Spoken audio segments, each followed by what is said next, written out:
Hey guys, so today is my last shift for this week and yeah, today is Thursday, so tara, samahan niyo ako sa work. So ayan, we're here na.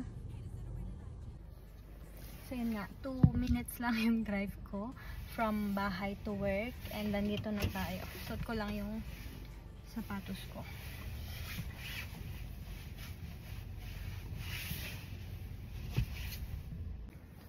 So, bakit nga ba ako nagda-drive pa? 2 minutes lang naman yung bahay to work. Kasi ito yung lugar kung saan malapit siya kapag ka-drive mo. Pero, aabot ng 15 minutes pag lalakarin mo. So, ayan. Pasok na tayo. Gusto ko lagi ako maagang pumapasok, guys. As in, 30 minutes before my shift. Kasi ako yung tipo ng taong gusto kong masettle muna bago mag-start yung work. So,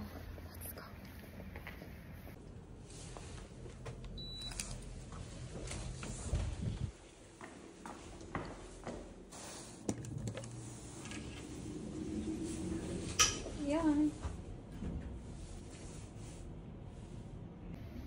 May COVID outbreak kasi kami sa isang room, guys. Kaya, nakamask tayo.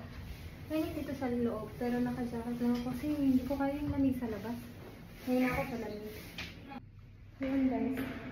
Lakad tayo dito sa fire exit pababa kasi walang RN sa taas. So, I need to get my hand over dito sa baba.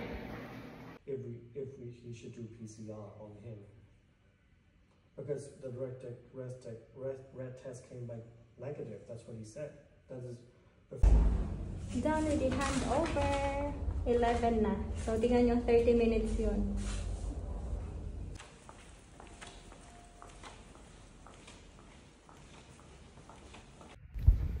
So guys, after I got my handover from the RN, mini-make sure ko pa din na babasahin ko yung mga reports na nangyari sa previous shift. Kasi gusto ko talagang maging thorough sa mga i-receive kong information. Kaya dinadouble check ko, baka may na-miss out.